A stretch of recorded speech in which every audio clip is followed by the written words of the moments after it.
welcome to this live webinar for little known SharePad features. In this webinar, I'll be going through a few features that here at Ionic we feel that customers don't know enough about. So I will just go through a whole list of them one by one, and at the end I'll take some questions if anybody has any. So let's start off.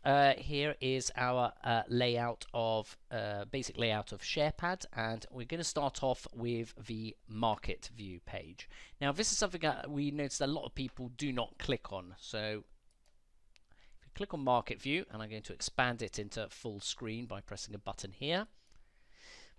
This is a very nice way to start your day when you're looking at what's going on in the financial markets. It's been set up to display a number of charts for various key indices. I'm just going to press the design button here at the bottom and make them a bit bigger so you can see them well.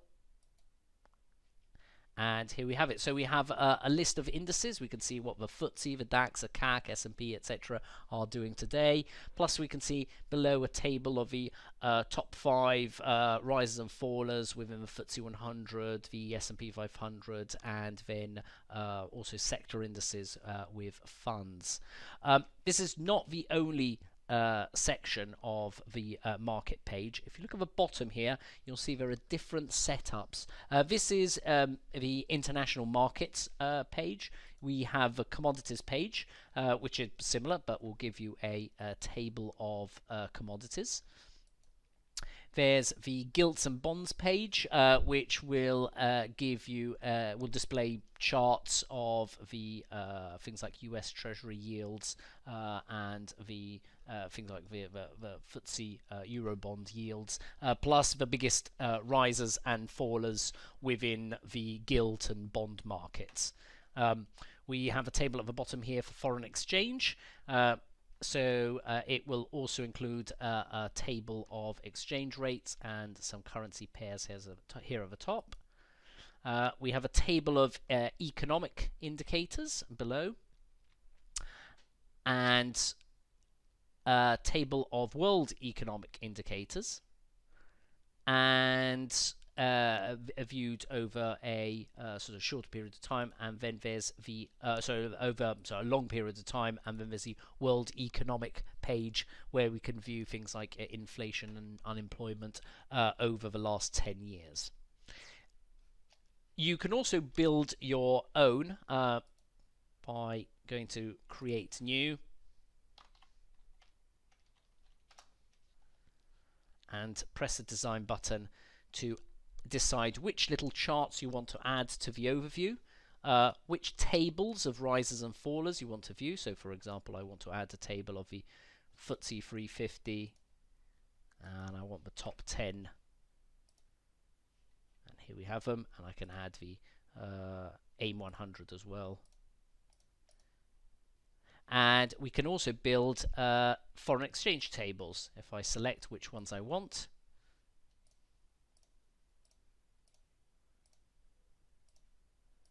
pick a few on here, and when I click on OK, an exchange rate table where each currency is exchanged with each other currency, and you can see the rate of each one on a neat little table here. So you can build your own. Have a play around with this. I'm not going to go in a lot of details because I've got many things to cover today, but look at this, and this is, you can then set up the sort of page that you want to look at first thing when you connect to SharePad, making sure that everything in the financial world is doing all right, or if there's something that you should be concerned about.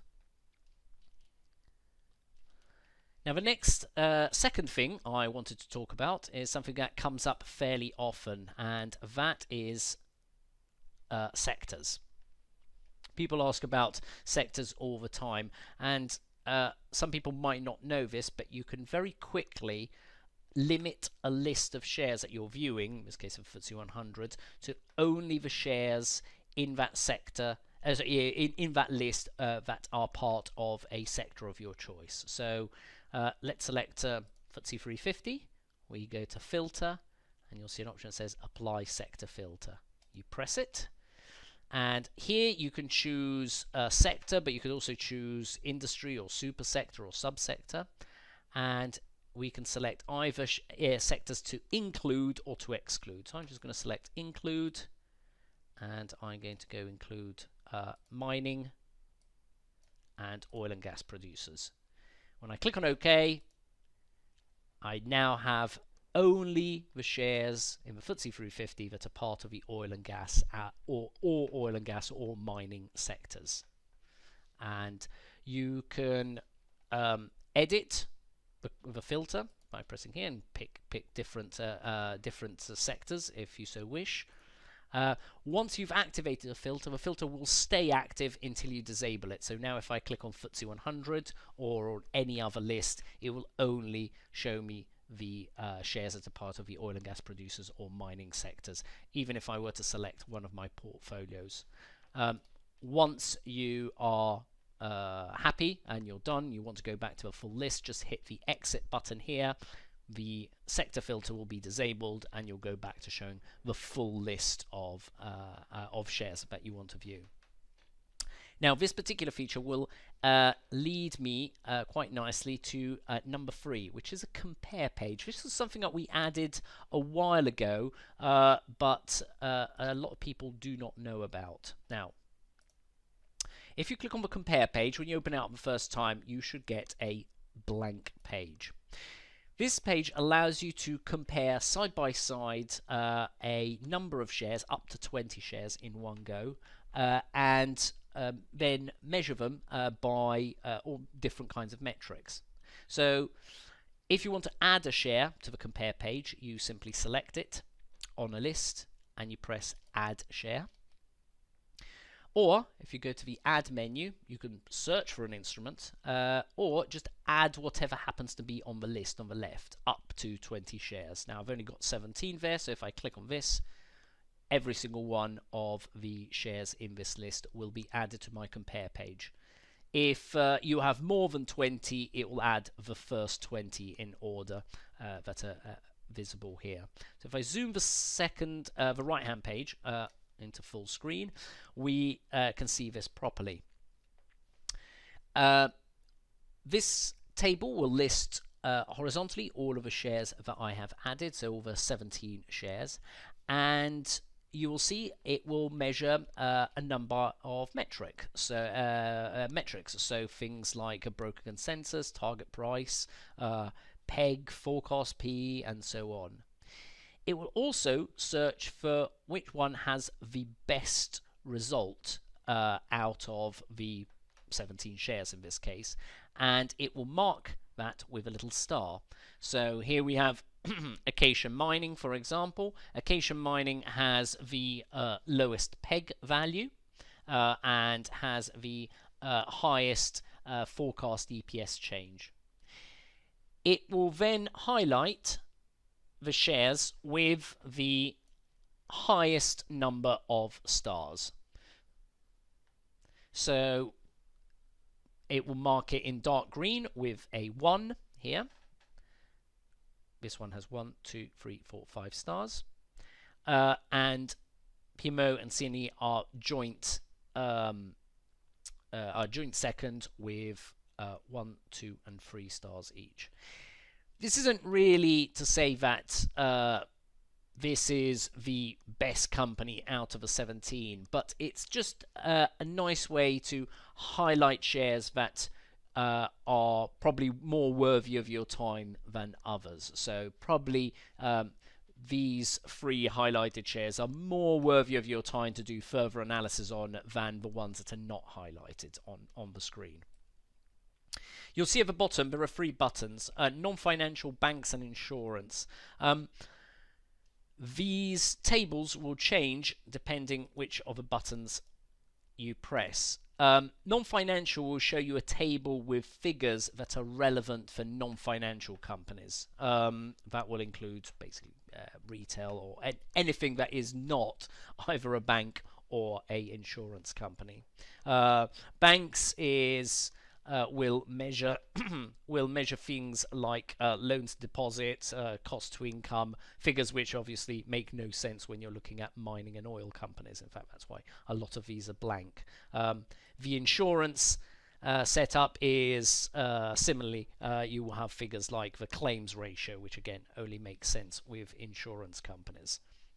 And you can switch between the kind of metrics you're measuring by pressing the buttons here at the bottom. There's also, you can even choose and modify which metrics are used on each of the three tables by pressing the design button. I won't go into a lot of detail, but press that and explore it yourself and you'll see exactly what the feature is all about. Now, I want to go to item number 4. Item number 4 is the prices table. Prices table is this. It will give you the history of the share price of the selected stock. So let's pick up Greggs. There you go, Greggs a baker, and I can now see every single open, high, low, close, and volume figure for its entire history. This is useful if you want to go and check back if the price that you paid for a share, if you correctly recorded a trade and on any particular day. The more useful part is checking whenever there's a corporate action that leads to a share split or consolidation. Now, if we scroll down, here we go. So, Greggs back in 2009 had a 10-for-1 split. The share price was pretty high, so they split the shares 10-for-1, and the price dropped by to a tenth of its original value. Now, what we've got here are the adjusted prices. If we press a button here that says unadjusted prices, we can see what the prices were at the time before the split came into play. If we click on it, we can see that on the 15th of May 2009, the Greggs closed at £38.30, and then the next day it opened at £3.90. Now, the value of the company didn't drop, it was just a 10-for-1 split. So obviously historical prices get adjusted as if they were always traded at the £3 level as opposed to the £30 level. And toggling this, you can toggle between the unadjusted prices or the adjusted prices. This is quite useful, especially if you're going back and you're building a portfolio which might date back several years, and you want to make sure that you are accounting for all of the splits and consolidations correctly. If you press the adjustment periods button, it will hide everything except for the key dates when a split or consolidation kicked in. So throughout the whole history of Greggs, there's only ever been one share split, and we can see it here. But if we pick something like Royal Bank of Scotland, which had many splits and many consolidations throughout its history, and you can check here every time this has happened, and so you can make sure that your the number of shares that you have in your portfolio does match the various consolidation periods or split periods. If you like to use SharePad's data and put it into a separate program, maybe open it up in Excel to do your own manipulation, you can use this page to export the information. So if you go to the sharing button here, you can go export data for share, and it will export the price history as a CSV file, which you can then pump into another trading program or Excel and do whatever it is that you wish to do with the price history. Export data for list does the same thing, but instead of exporting just the selected share, it will export the full list up to a maximum of 100 items. So if you want to export the whole of FTSE 350, you'll have to split it into 4 groups, and you can do that by copying the shares to a portfolio 100 at a time.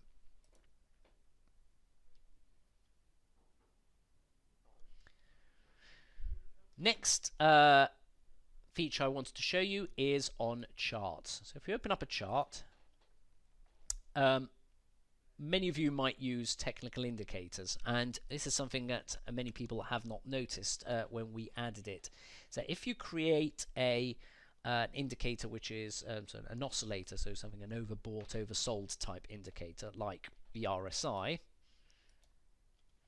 when you edit the indicator, it will allow you to enter various levels. So let's draw a black line to make it a bit more visible, and let's set this to 60, 40 and 60. So I can set my I can set my overbought and oversold level at 40 and 60. It will also draw a line at the 50 level. So it will draw, what it's going to do, it will draw three lines at the 40 level, the 50 level, and the 60 level. Not only that, when I click on OK, you'll also notice that the program will then highlight when the line, the indicator goes above the top line, so in this case for 60, or below the bottom line, in this case 40, and it will highlight it, so it makes it very easy to spot when the share was in a overbought or in an oversold position. If you'd like to change the colors that are used here, so here it uses red and green, in the graph design button,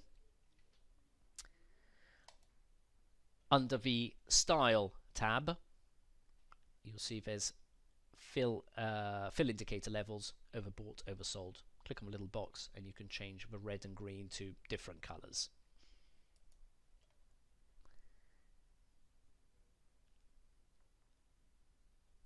Next bit I want to talk about is still relevant on charts. So point number 6 is exporting graphs. If you look at the top of a graph, you have a menu with all various options, so indicators and drawing functions, and there's one button here called sharing. This will allow you to save a chart as an image. So say you'd like to send somebody an email, or if you're writing a blog post and you would like to use one of our charts, you're absolutely free to do so. You press save chart as either PNG or SVG, two different image formats, and it will save that as a file on your computer, which you can then use on anywhere you wish. When you export it, it will automatically add a little copyright SharePad, which we ask that you do not remove then at the bottom.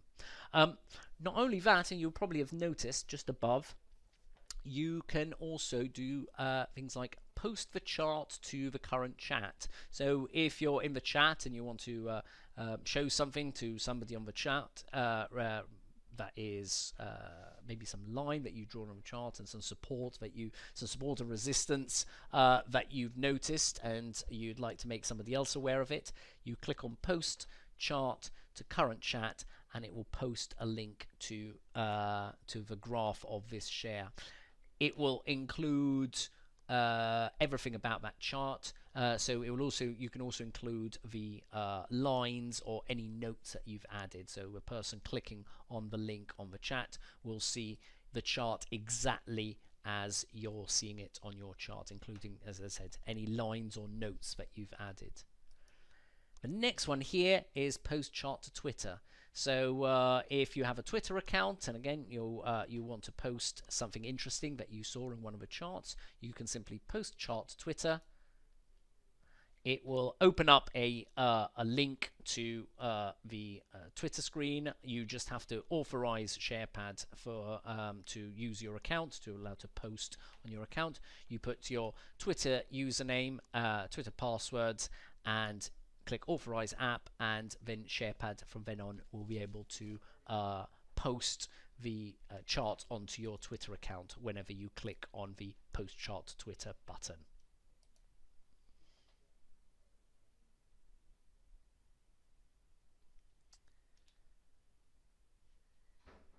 Now, the tip number 7.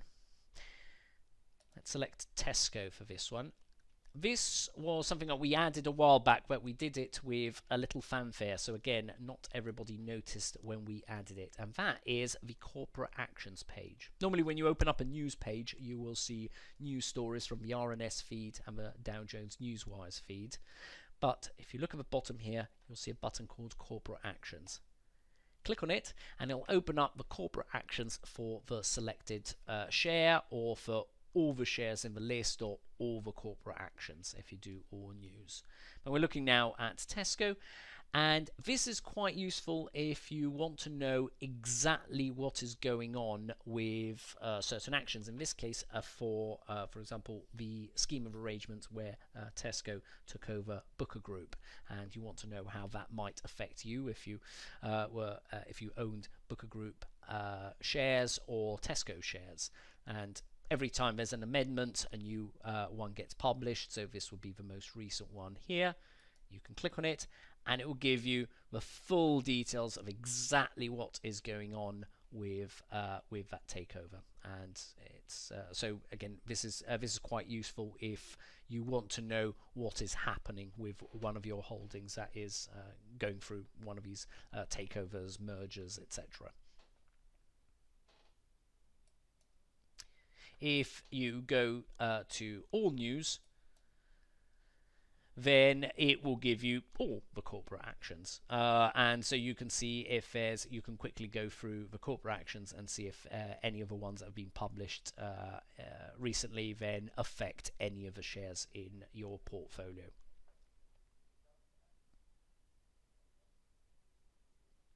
When you're done, then you uncheck the corporate actions button and it will return to the normal news screen.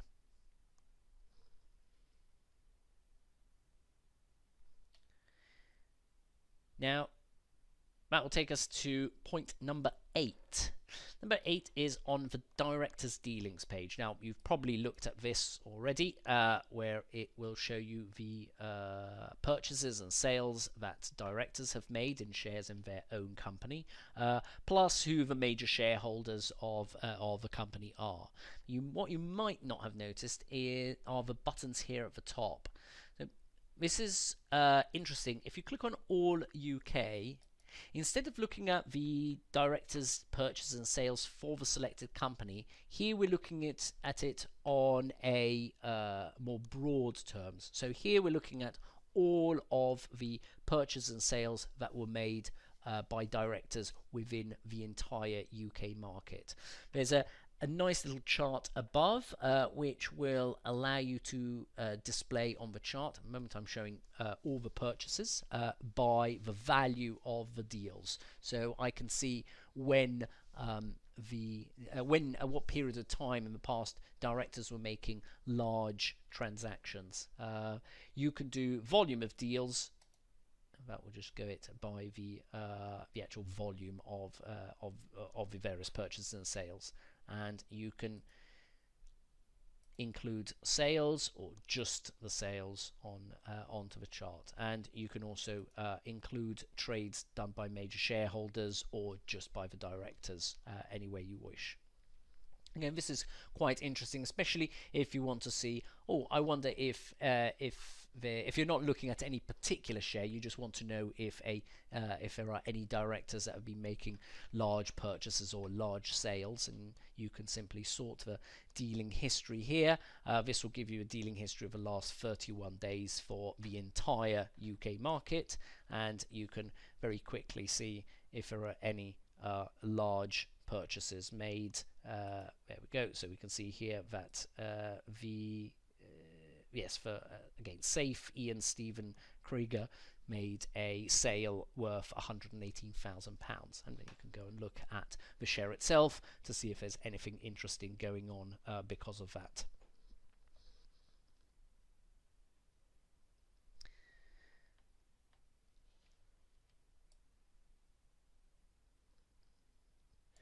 Now, point number 9 is going to be on the alarms page.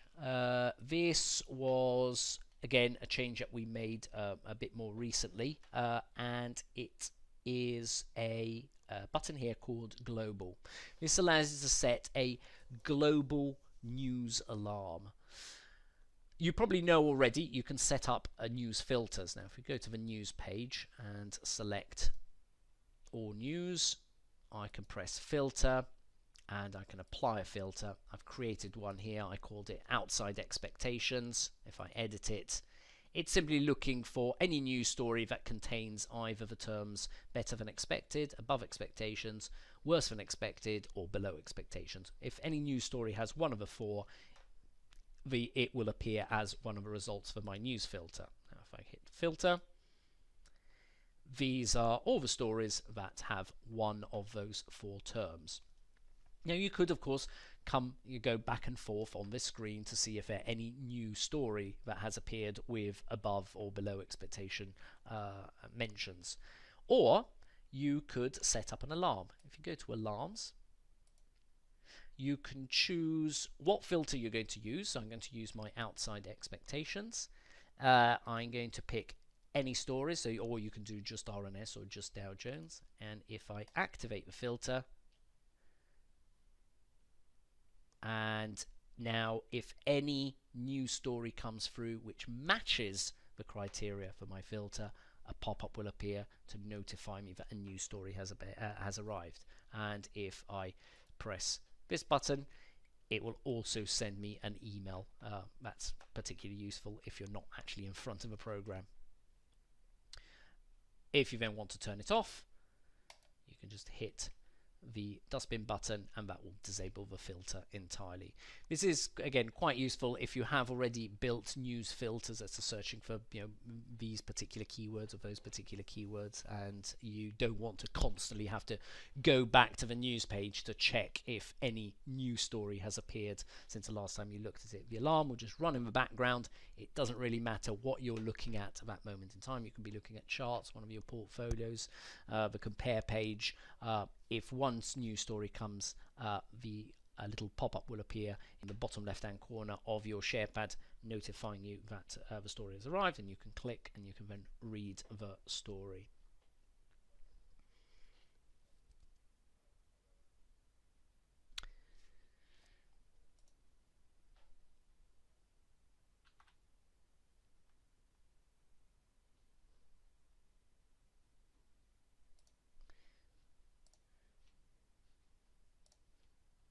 Now, point number 10 is the target price calculator.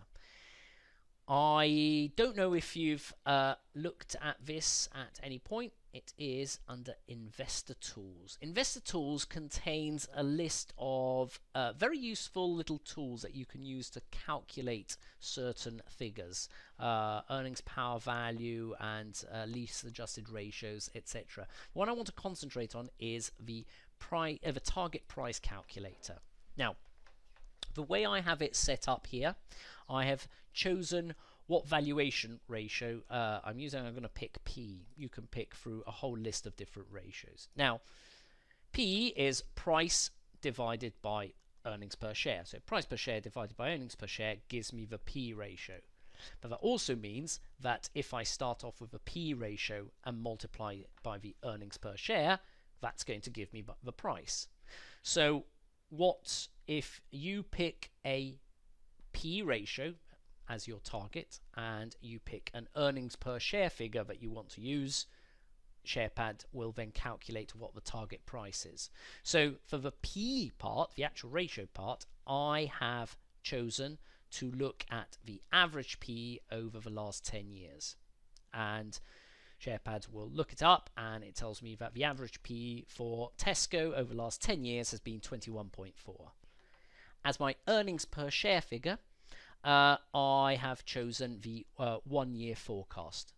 So it will take the 10-year average PE, multiply that by the 1 year forecast earnings per share, and it will tell me that if that to obtain that, if I multiply that by the average PE by the forecast earnings per share, I get a target price of 297 pence.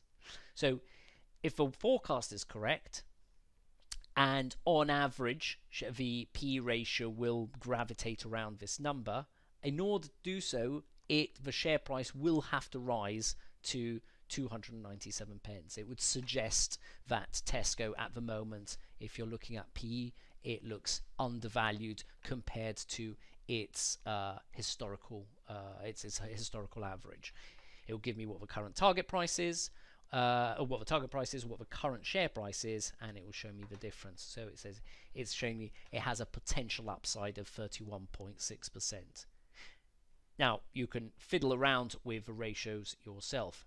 Here I used the average, so historical information, or I could enter any number I want. I said I'm going to assume that the P ratio is going to be 18, and if you do that, it will recalculate the target price based upon a P ratio of 18.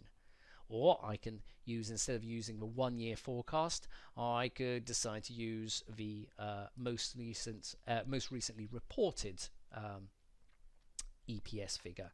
And if I were to do that, it would suggest, on the other hand, that Tesco is currently overvalued, and the target price is actually lower than the current price.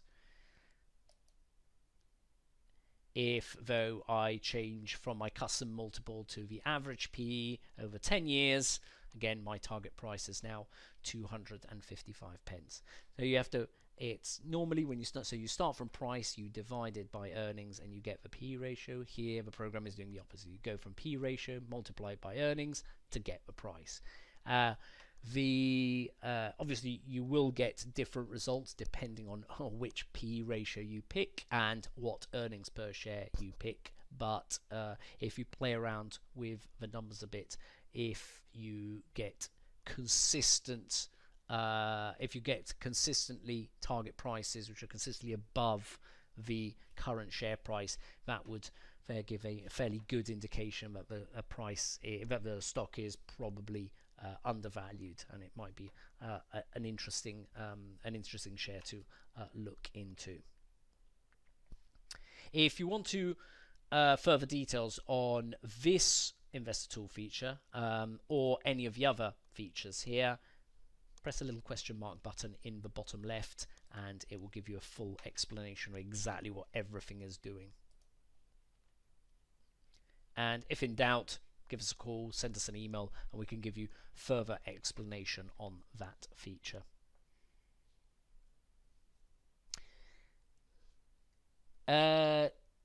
Tip number 11, that is going to be the tooltips on the lists. So let's go back to lists. You will probably notice that a number of columns have a little blue triangle in the top right hand corner of their headings. This is to indicate that you can click on the cells of those columns to get further information. So let's pick a share which I love using as an example, which is GlaxoSmithKline. You'll see first column to have a little blue corner is events. In fact, if I were to click on the event box, it will tell me the details of what the little event flag is. In this case, it's indicating that the share has gone ex-dividend. If you pick something like PE or price to NAV or dividend yield and you click on it, it will give you a table of all the what the average daily dividend yield has been over the various years since the company's inception. It will give you from the 2019, so between January 2019 and today, it will give you what the lowest yield has been, the highest yield, and what the average yield has been over time. And if you want to use this, you can hit export and it will save this table as a file which you can use somewhere outside of SharePad. Other boxes like broker consensus, if you click on the outperform, it'll open up a little box and it'll give you the details of the broker consensus. And there are many other columns. You'll see even when you add them. If they have a tooltip, the column will appear with a little blue triangle in the corner. That means you can click on the cell and more information will appear about that particular figure. Search and experiment, you'll find the ones that have all the further details then. Now, while we're talking about tables, I want to go to tip number 12, and that is the column statistics. If you click on a column, on the heading of a column, so it highlights, an options menu will appear at the top. If you click on it, it will allow you to do things like change the alignments or make it in bold or change the background color. But there'll also be a column statistics. Column statistics will give you statistics about the column that you've just clicked on based upon the list that you're currently viewing. So I just clicked on yield, so that's a dividend yield. And it's now calculating statistics for the yield column within the FTSE 350 list of shares. Now, obviously, you can apply it on any column on any list. It will give you information like what the average value is, and this is just a straight up mean. It's a sum of them divided by the number of items. Weighted average, this is the average, but it's weighted by market capitalization. So bigger companies will have a bigger weight in the average, smaller companies will have less of a weight in the average. It will show you the median value, it will show you the smallest and largest value, and it will tell you how many items it's analyzing and how many items are actually included in the average calculation, because of course there are a number of companies that don't pay a dividend, so the dividend yield is just blank. That could be dividend yield, it could be any of the other columns. So these figures here are being calculated from a sample of 309 shares. Now, this can become quite interesting. You can do some very neat little things. If, for example, you were to use this feature on the percentage change column, now this is just simply the how much the share price has gone up or down compared to yesterday's close. If I open the statistics and look at what the weighted average of that column is, you will see that this the weighted average here, so minus 0.7%, is going to be very, very close to the change in the actual FTSE 350 sector, because the FTSE 350 index, because the FTSE 350 index is a calculated based upon a weighted average movement. It's not exactly the same because the FTSE 100, the formula to calculate the various FTSE indices, also includes a couple of other things. But if you compare this, and we can do that right now, it's 0.7. I could go to indices, search for FTSE 350. And we can see, in fact, it is down by 0.7. It's 0.77. As I said, it's not exactly identical. But what this means is that by using this column and the column statistics, you can build and view the index of lists that do not have an index. So you can build your portfolio. You can build a portfolio, put 30 shares in there, and then use this to see how much a hypothetical index based upon those 20 shares would have gone up or down today. Or if you were to do it with a percentage change column over the last 6 months, let's do that. Price change since date, and we'll do this over 6 months. And I click on OK. So this is a percentage change that the share price has had over the last 6 months. And again, if I select it, go to options, go to column statistics, and you'll probably find that the FTSE 350 has moved by minus 3.5% or thereabouts. And so in the case of your 20 share portfolio, by doing this, you will see what your hypothetical index will have moved by over that period of time. And that becomes useful because then you could compare the list of shares that you've built, so your 20 shares, and compare the weighted average within your list compared to the actual index, so a benchmark index. So you can check, my list of shares has a weighted average of 3.2%. The index over the FTSE 100 index over the same period had went up by 2%, and so my list of shares is better than the FTSE 100 as an investment choice. And play around with it. You can use this on literally any numerical column, and it will give you interesting information about it, especially when you are analyzing groups of shares that you've built. You will you'll then find your own what's useful for you then.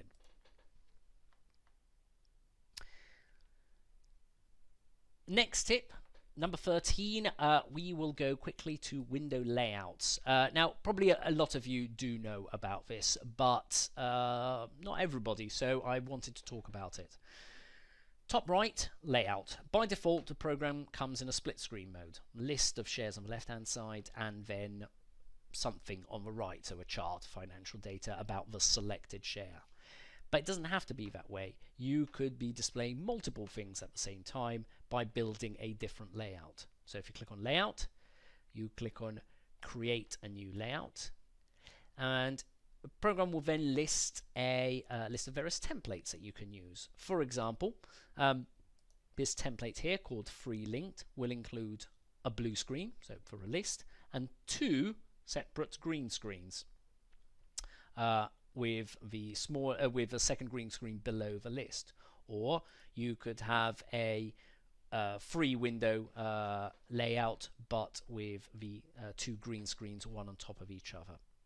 You'll notice that some of these layouts have little numbers next to them, and that is to indicate which window is going to be linked with what. So, for example, this layout here is called 2 lists. It will have 2 blue screens and 2 green screens, and the top blue screen, if you select a share in the top blue screen, that share will appear on the top green screen, 1 and 1, and if you select a share in the bottom blue screen, it will appear on the bottom green screen.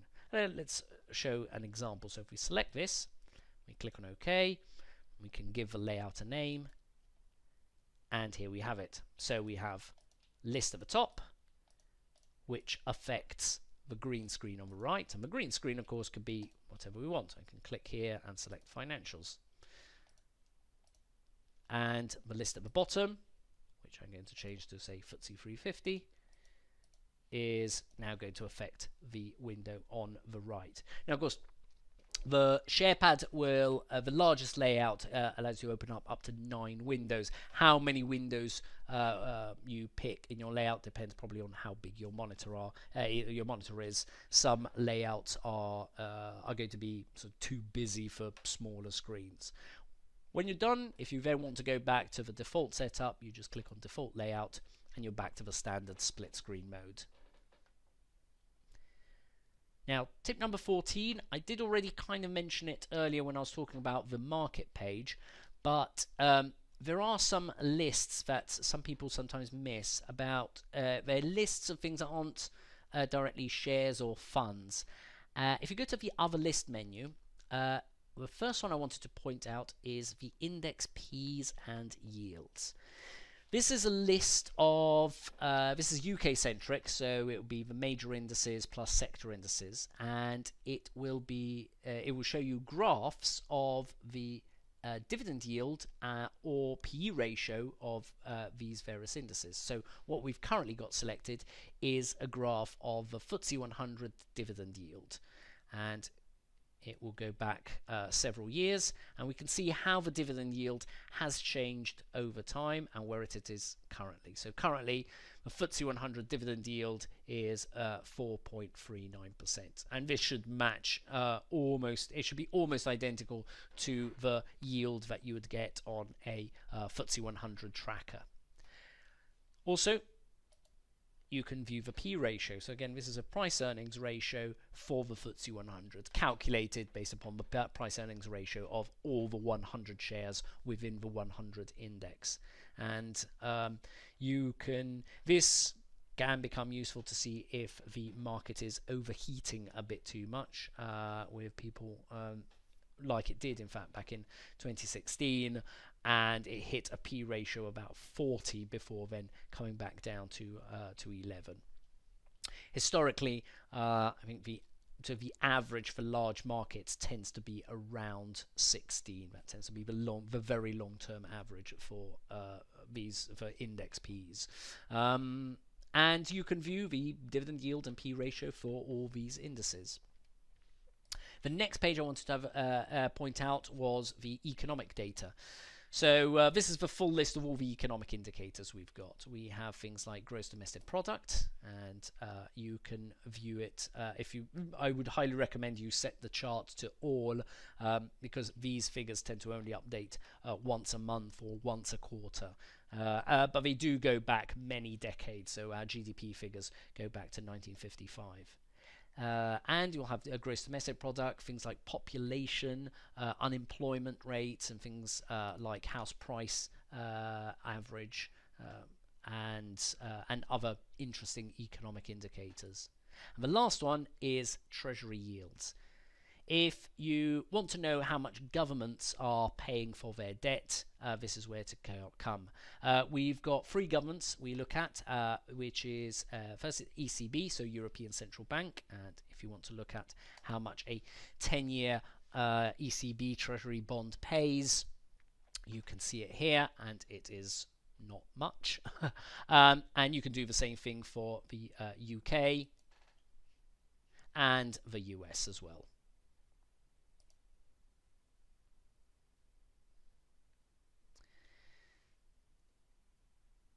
Now, last tip, and then I'm going to take a few questions from you, and that is our tip. So tip number 15, it is to do with the forecasts page.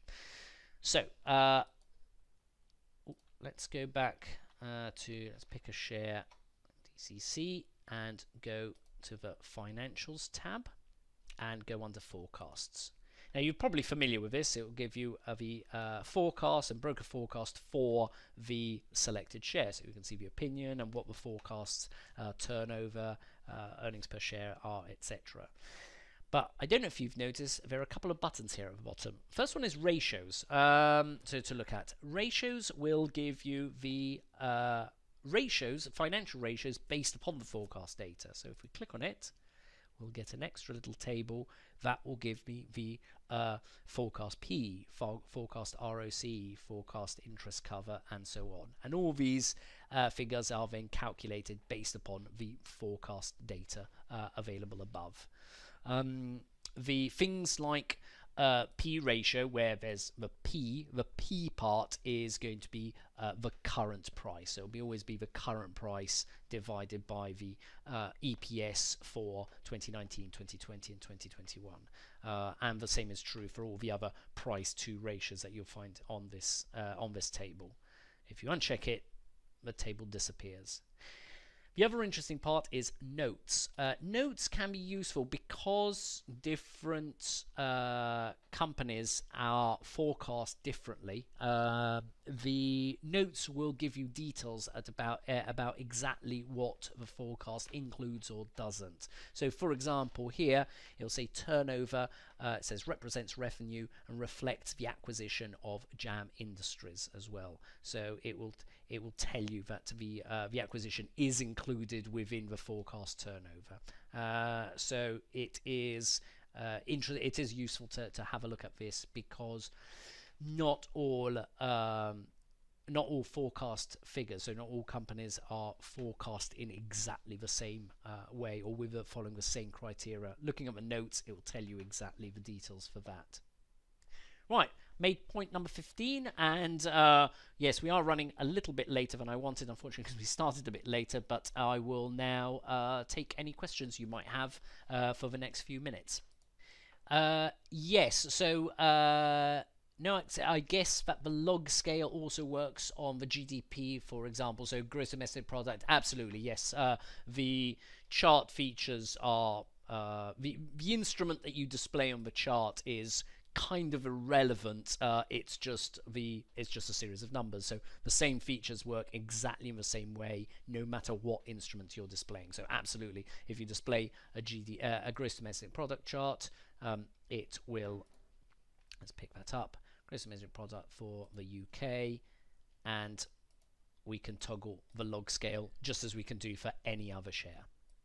Right, so Simon asks if you wanted to compare a few shares in a chart, what's the best way to do this? And that is with the additional charts feature. So let's go back to our FTSE 100 list, and we can pick, let's pick our 3i group. It doesn't really matter what instruments we pick right now. I'm going to go disable the moving average and indicator just so it's a bit clearer. You go to add, and you go to additional charts. Click on it, and you can then pick, I want to create a share or index. If I hit create, a search box opens up, and I can pick whatever I want. So I'll pick always my favorite, Glaxo. I can then pick a color, click on OK, and here is 3i group compared to Glaxo. I then can go and add more. So I press create, and I select Tesco, and I can pick nice green, and then I can do it again, and so on, and I'm going to then pick all my favorite example shares.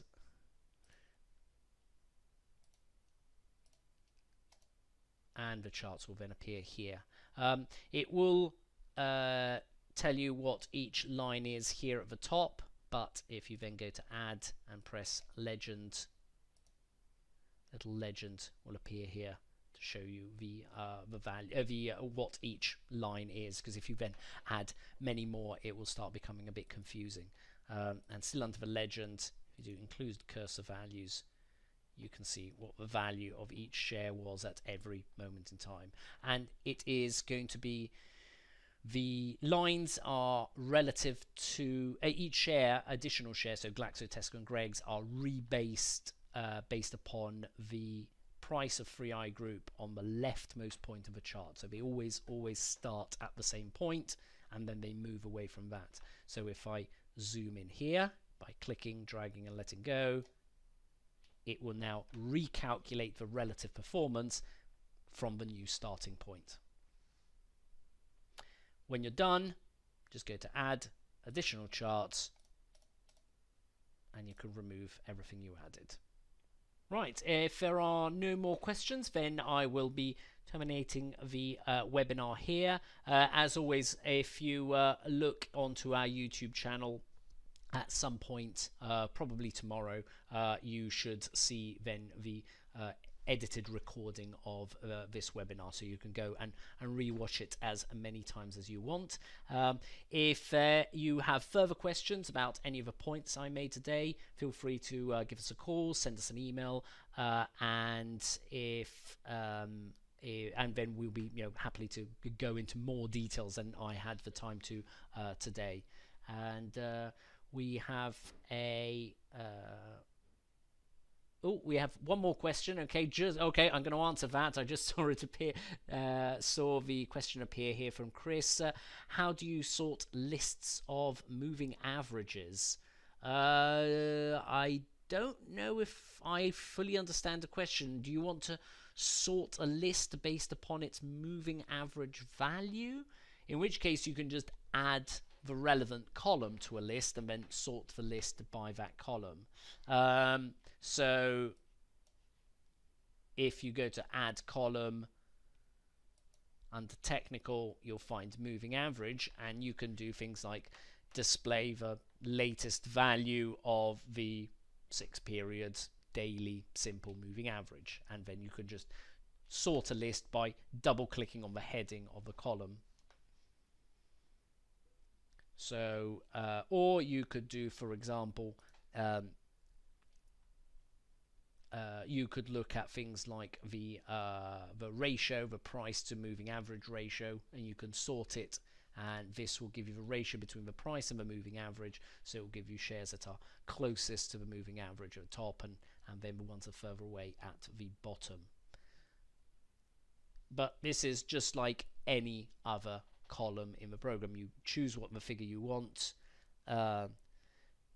So shares move. Hold on. You said Chris, you say example shares moving above 204.40. So here we're looking actually at specifically at crosses. Then I imagine you're talking about like crossing the 200 period moving average crossing the 440 period moving average. Yes, in which case you can build a filter, or you can just add a column: moving average, golden cross, simple 200, simple 440, and you choose a look back. So look back 5 means it will find all the shares where the cross has occurred at some point in the last 5 periods, so 5 days. I could pick one, it'll only find the ones that have crossed today, or I can go up to 10. But we just do 5, I click on OK, and here we are now. There we go, and here are the 2 shares. If I sort it with a little tick, these are the 2 shares where the moving averages have crossed in the last 5 days. And if you were to add them to the chart, you'll be able to see it there. So just go back and edit. So you add a column under technical, moving average. You pick golden cross, so that's the short term crossing above the long term, or dead cross, which is the opposite. So it will be the 200 crossing below the 440. And that's it. The program will then put a little tick if a cross has occurred, or blank if a cross has not occurred. Now when you add a column, it won't add the moving average automatically, so you then have to go to add and moving averages to actually add the moving averages on the chart so you can see it. Right, okay, more questions have come in. So while I've been talking, John says, I'm particularly interested in share trends over a period. Is it possible to show when a trend is sufficiently established to be of interest? Now, trend, yes, but you would need to define by trend, because trend can be a extremely vague term. It could just simply define a share going up consistently. Now, there are features in the SharePad that will allow you to filter, for example, the trend line of a chart. And if we pick a good share, like again Glaxo, and we go to add trend line on the chart, we can view where the general trend, and this is a linear regression line. So if you know the mathematical concept of a linear regression, it's a line of best fit for all the data points on the chart. It will then draw it would draw 2 confidence lines based upon the 2 standard deviations in this case, because that's what I said. But you could do any period so any number of standard deviations you want, and you can filter on this. So you can find, for example, you can filter on the slope of that trend. So you can and you'll find those options under trend line. So you can look at how steep the trend line is moving, or how wide the confidence lines are, because the wider they are, the more volatile the share is. In fact, here movement has been pretty volatile. If we find a share where the movement hasn't been so volatile, like this one for example, Barclays has moved down fairly consistently over the last 12 months, and you can see that it's reflected in the fact that the data points, the prices on the chart, fit the line better, and in fact, and so the confidence lines will be much narrower. So it's a measure of volatility. So I imagine you might want a combination of checking the direction of a trend, the steepness of a trend, and how far apart the confidence lines are. But if you have anything specific, do drop us an email, and we can then give you a more of a step-by-step instruction on setting up these sort of filters. And Noack says, yes, Barclays is a buy. It's broken out buy. Yes, it has indeed actually very quite broken out from its current trend, quite evidently there. And, Chris, would it be possible to have a more detailed explanation of the investor tools? This may warrant a separate webinar. Possibly, yes. We can go into a lot of details. Again, if there's anything specific, do let us know. Send us an email or phone us up. As I said before, do have a read whenever you pick one of the 6 investor tools. If you want to know exactly what this is all about, press the little question mark. It will give you a full explanation then. But yes, it probably will require a completely separate webinar, going into a lot more detail about those features. John, where is the best place to learn basics here? I imagine you're talking about the basics of running SharePad, in which case I would point you to our tutorial page. If you go to the settings button in the top right hand corner, you'll see there's a link called Training Zone, and if you select it, it will open up our support and training page, and there's all sorts of videos and text tutorials about specific aspects of a program. But right at the bottom you will see then the recordings of webinars that we previously ran, including the one that I would recommend for getting started with SharePad. So if there are no more questions, then we'll have reached the end of our webinar. As I said before, you'll find a recording hopefully then sometime tomorrow on our YouTube channel, and then we will put the link together with the other webinars on our support page on the website. In the meantime, thank you very much for listening, and goodbye.